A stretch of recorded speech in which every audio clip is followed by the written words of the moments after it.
Sejujurnya, salah satu jenis ceramah yang paling saya tidak senangi adalah nasihat pengantin.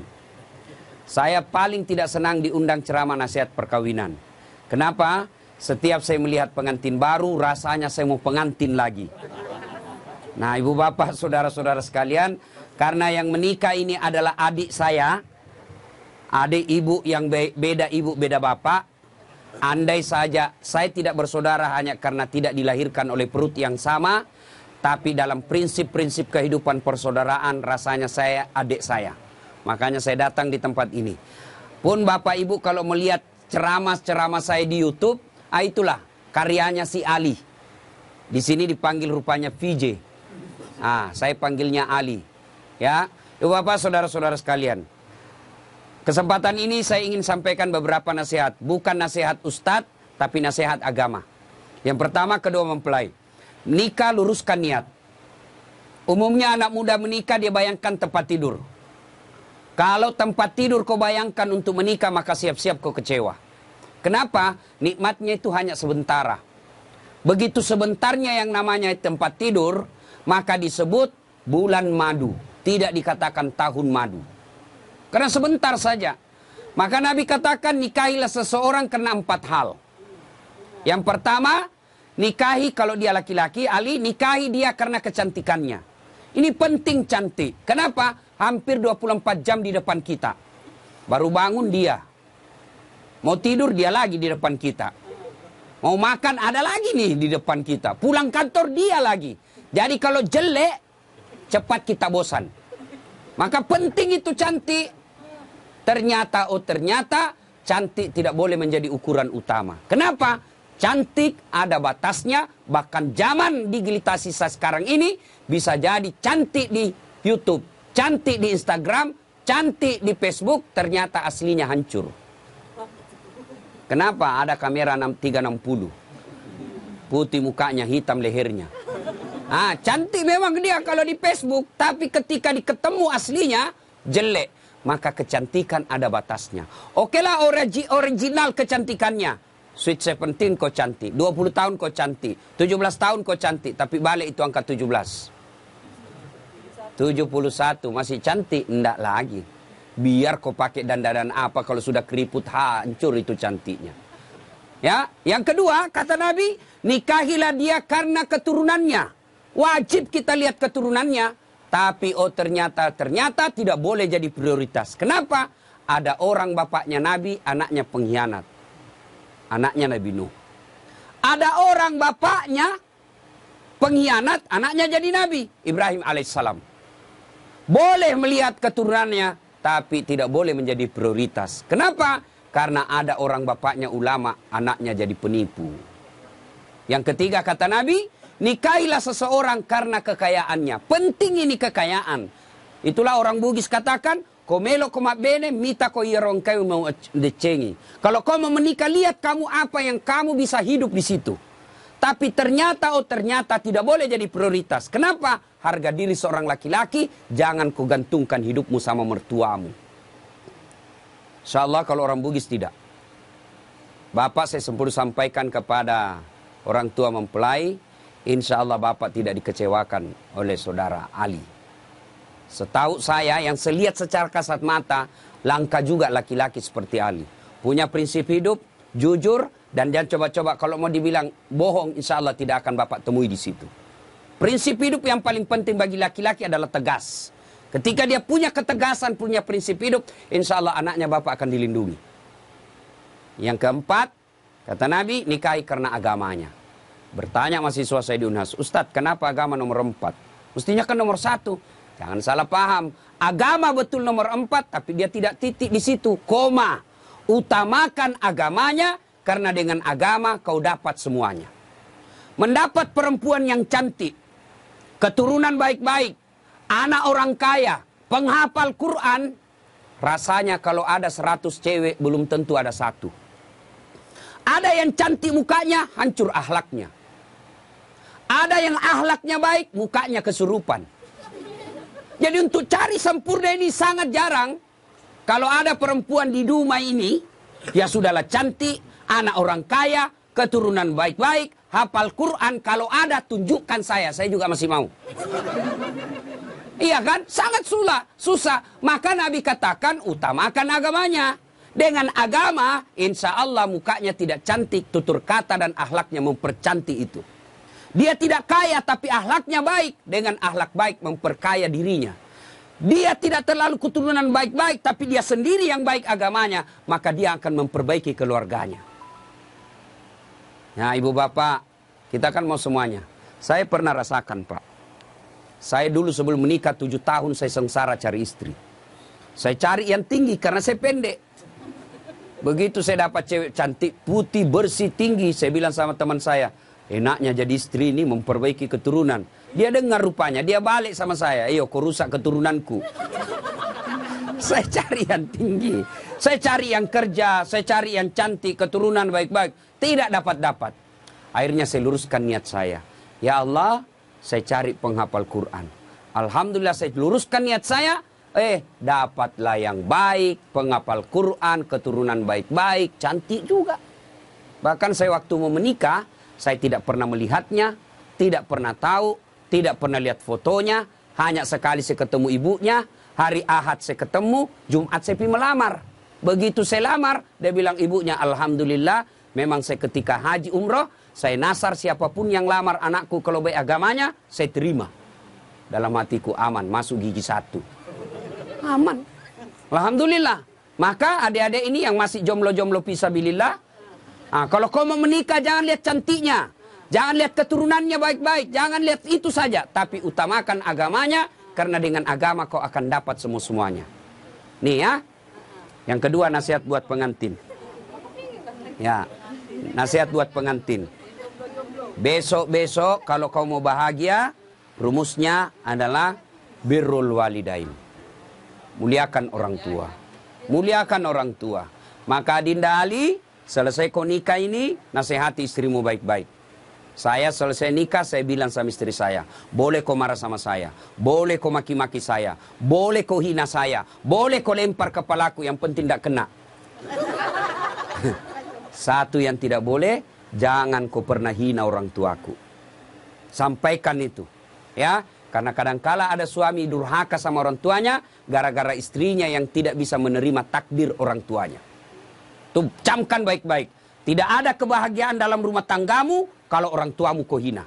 Tidak ada kebahagiaan dan berkah Allah dalam rumah tanggamu kalau orang tuamu kau tidak servis baik-baik. Tidak usah kau cari muka sama wali kota. Tidak usah kau cari muka sama keluargamu yang anggota DPR. Tidak usah kau cari muka sama keluargamu yang pejabat. Kau mau bahagia, muliakan orang tuamu. Maka prakteknya, datang orang tuanya Ali, PJ, maka berikan kalau ada rezeki, si Vina yang datang. Bu, Pak, ini ada duit 50.000. Allah tidak lihat nilainya. Allah tidak lihat banyaknya. Yang Allah lihat adalah niatmu untuk memuliakan orang tua. Orang tuanya Vina yang datang, Ali yang maju. Nah, Bu, ini. Jangan malah sembunyi-sembunyi. Datang orang tuanya Ali kasih mamanya. Ini, mak, jangan kasih istriku. Sudah salah itu. Ya, maka muliakan orang tuamu. Insya Allah, ridallah fi ridal walidain, suktillah fi suktil walidain. Ridanya Allah tergantung ridanya kedua orang tua, murkanya Allah tergantung murkanya kedua orang tua. Ingat, ya. Buat Vina. Mungkin pernah baca kisahnya sahabat Nabi. Pergi suaminya perang. Pergi suaminya perang. Dipesan sama suaminya, jangan pernah kau keluar rumah sebelum saya pulang dari perang. Pergi suaminya. Ternyata orang tuanya sakit. Datang tetangganya. Bu, kau datanglah lihat orang tuamu. Sakit itu ibumu. Suami saya pergi perang. Dipesan tidak boleh pulang. Tidak boleh keluar sebelum pulang. Sudah. Datang lagi sakaratil maut. Datang lagi panggil. Bu, kau pergi lihat orang tuamu. Sudah sakaratil maut. Suami saya belum pulang. Datang lagi ketika meninggal. Kau datanglah terakhir kalinya. Ibumu sudah meninggal. Mohon maaf, suami saya belum pulang. Marahlah utusan ini, lapor kepada Nabi. Ya Rasulullah, tetangga saya keterlaluan. Mulai sakit, sakaratil maut. Sampai meninggal ibunya, dia tidak datang besuk orang tuanya. Kata Nabi, kurang ajar betul itu anak. Kenapa bisa begitu? Katanya dipesan sama suaminya yang lagi pergi perang. Jangan keluar rumah sebelum pulang dari medan perang. Mendengar ini, apakah Nabi marah? Subhanallah, Nabi justru menjelaskan, alhamdulillah diampuni dosa ibu yang meninggal karena punya anak yang taat terhadap perintah suaminya. Ibu-ibu, prestasi ibu bukan jadi anggota DPR. Prestasi ibu bukan jadi pejabat. Prestasi ibu ada pada suami. Fungsi utama suami bukan cari nafkah. Fungsi utama suami bagi seorang istri mencari ridhanya. Kalau ridhanya suami kau dapat, kau akan gampang masuk pintu surga. Kan perempuan itu gampang sekali masuk surga. 4 saja syaratnya. 1, sholat. 2, puasa Ramadan. 3, jaga harga diri dan keluargamu.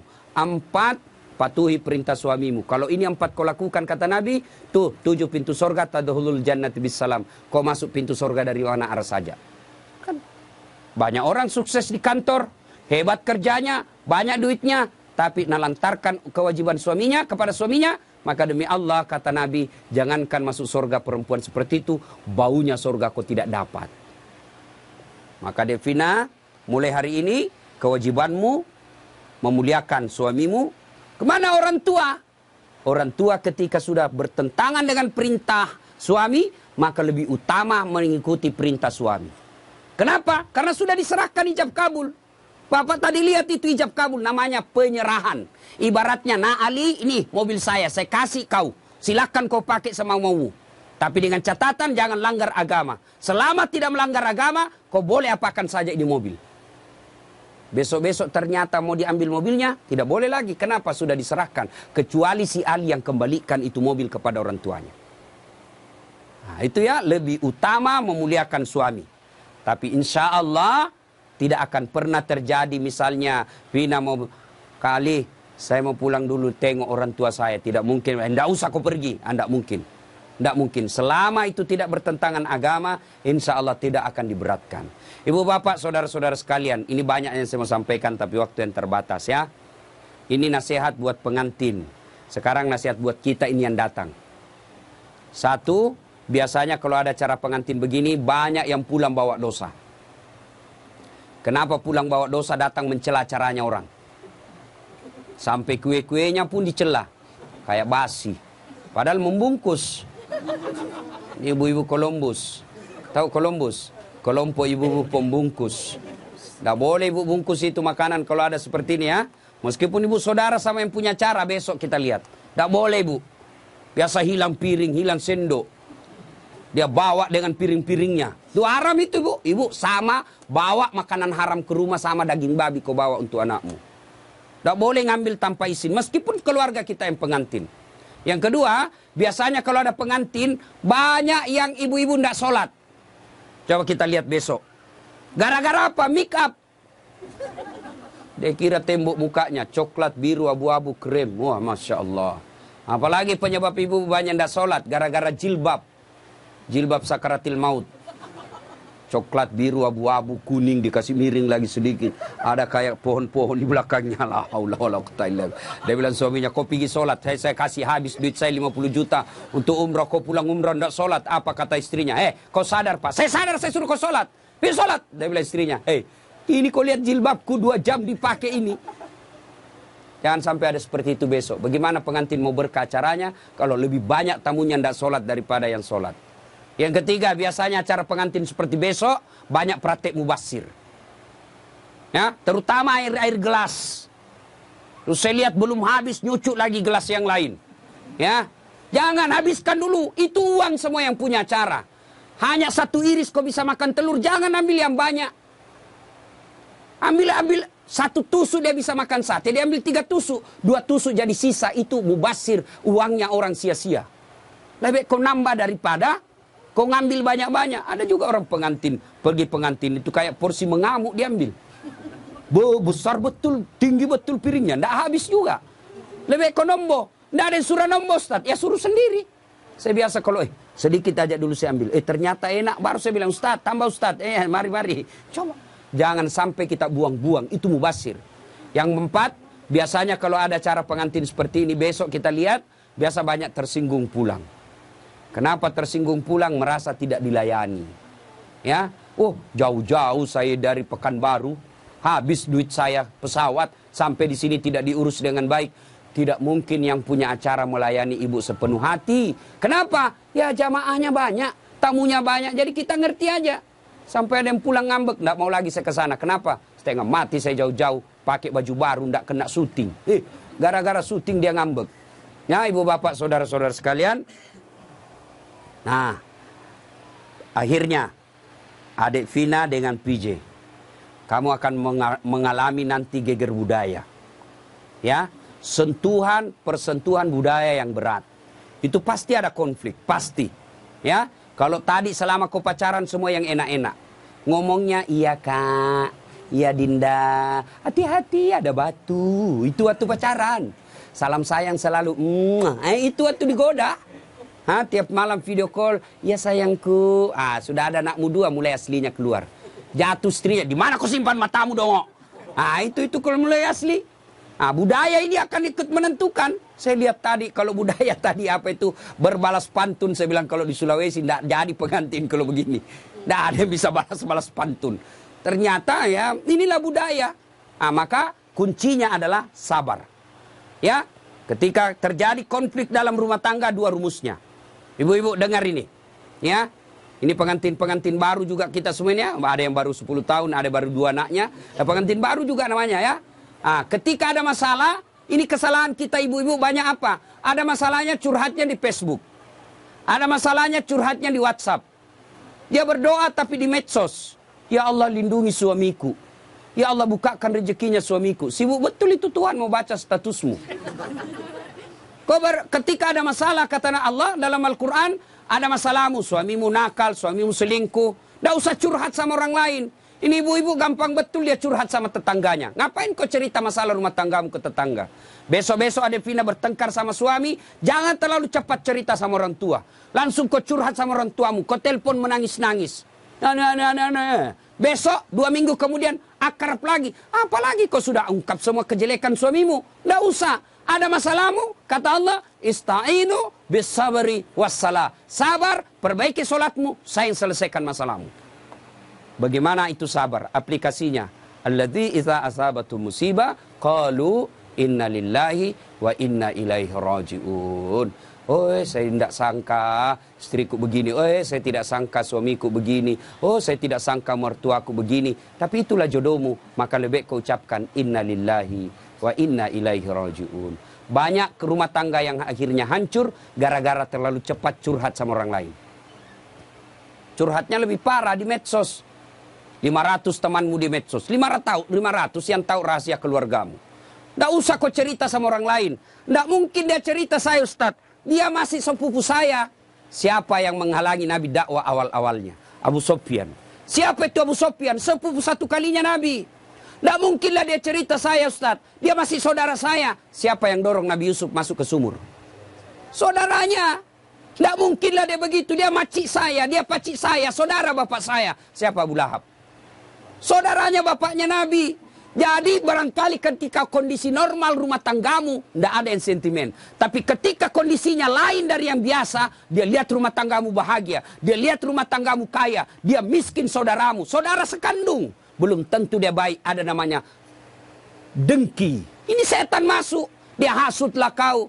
Ketika situasinya lagi labil emosimu, kau tidak stabil marahmu, datang saudaramu belum tentu niatnya baik, dia mau sama nasibnya sama kamu, susah juga rumah tanggamu, maka dia hasut kau yang tidak benar. Maka ada masalahmu jangan curhat sama manusia, tidak usah, lebih kau curhat kepada Allah, bangun sholat tengah malam, ngadu kepada Allah. Termasuk ibu-ibu nih, yang sudah mulai tua, muka-muka sakaratil maut, suami mulai lain-lain, tidak usah kau curhat sama orang lain, curhat kepada Allah. Ya Allah, Engkau yang memelihara suami saya. Ya Allah, lindungi suami saya. Ya Allah, bahagiakan rumah tangga saya. Allah sudah janji, ud'uni astajib lakum. Minta kau sama saya, pasti saya kasih. Itu janji Allah. Ya, maka ibu-ibu, saya yakin di sini semua punya rumah mata. Adakah rumah tangga yang tidak ada masalahnya? Kira-kira ada rumah tangga yang tidak ada masalahnya? Tidak mungkin. Jangankan manusia biasa, Nabi saja ada masalahnya. Dalam rumah tangga, dalam struktur keluarga, Nabi diusir. Diusir dari Mekah kan, hijrah ke Madinah. Siapa yang usir? Bukan orang lain. Siapa? Pamannya sendiri. Dalam ekonomi, apa Nabi kaya? Tidak, Khadijah tadinya kaya, miskin setelah bersuamikan Rasulullah. Sampai dijelaskan pernah 3 hari 3 malam tidak makan. Itu Nabi. Dalam kesetiaan rumah tangga, Nabi pernah diuji dengan kesabarannya. Dengan cara apa? Aisyah difitnah selingkuh. Itu Nabi, apalagi kita.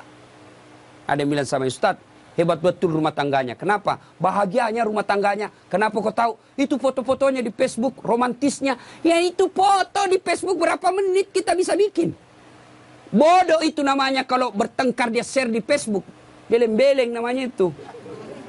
Tak mungkin lah, semua yang baik-baik. Maka begitu ada masalah, ista'inu bis-sabri was-shalah. Sabar saja. Yang kedua, perbaiki sholat. Nah, ini sholat yang jadi masalah. Ya, apalagi kalau pengantin baru. Subuh terutama. Allah kasih toleransi. Tapi sekarang sudah modern, Pak. Ada air hangat, ada air sudah. Tidak seperti pengantin baru dulu kan. Rumah tidak ada kamarnya. Tamu 1 minggu baru pulang. Bingung kita, Pak. Mau cari kamar tidak ada. Malu-malu lagi. Kamar mandinya dibawa pula. Mau mandi dilihat jauh orang basah kepala. Tidak enak. Sekarang aman. 1 kamar sudah ada kamar mandinya di dalam. Pun kalau kenapa malu? Kenapa mesti malu? Ini sudah halal. Ya. Nah, ibu bapak, saudara-saudara sekalian, banyak yang ingin saya sampaikan tapi waktu yang terbatas. Ada yang saya lupa satu lagi. Adinda Ali, besok-besok kalau marah jangan gampang bilang talak. Ini dengar semua laki-laki. Ya, marah jangan gampang bilang talak. Misal kau bertengkar langsung kau bilang saya talak kamu, jatuh talak 1. Artinya masih boleh campur. Damai malamnya masih boleh campur. Tapi ketika kau bilang saya talak kamu, 5 menit kau banting pintu saya talak kamu, jatuh talak 2. Artinya kamu tidak boleh campur sebelum nikah ulang. Panggil 2 saksi, ibu bapaknya, ada mahar, ijab kabul, baru boleh campur. Nikah ulang. Kalau kau tidak nikah ulang campur, sama hukumnya kau berzina. Bagaimana kalau dia saya talak kamu? 5 menit kau saya talak betul kau. Keluar dari rumahnya dia, banting pintu, saya talak kau cilaka. Jatuh talak 3. Artinya apa? Harus cerai dulu baik-baik. Lalu dia nikah dengan dia menunggu 3 bulan. Lalu menikah dengan laki-laki lain. Ternyata tidak cocok, dia cerai dengan laki-laki tersebut. Kau harus menunggu lagi 3 kali haid, baru kau nikah kembali. Hati-hati bilang talak. Bagaimana kalau perempuan bilang talak? Talaka, talaka, talaka, talaka, talaka, talaka. Biar sampai di atas pantatnya. Kenapa? Kenapa hak talak ada pada laki-laki, bukan sama perempuan, ya? Maka bapak ibu yang gampang-gampang, ibu bapak-bapak yang gampang marah, jangan kau gampang bilang talak. Marah bagaimanapun jangan bilang talak. Kalau dia bilang istrimu antar, kasih kembali saya ke rumahku. Oke, saya kembalikan kau ke rumahmu, saya ikut ke mertuaku. Anda jangan masalah seperti itu, ya. Besok-besok Ali cari harta, jangan menghalalkan segala cara. Tapi insya Allah, saya tahu betul ini PJ atau Ali sangat disiplin dalam soal halal atau haram. Insya Allah. Demikian, mudah-mudahan ada manfaat. Sebelum kita akhiri, mari kita kirimkan suratul Fatihah kepada Rasulullah Muhammad SAW. Khasiat dan keutamannya kita ikhlaskan untuk kedua mempelai. Mudah-mudahan menjadi keluarga sakinah mawaddah warahmah, diperkumpulkan bukan cuma di dunia, tapi insya Allah sampai di akhirat kelak. Bila hadatin Nabi Mustafa Muhammad SAW. Al-Fatihah. Bismillahirrahmanirrahim.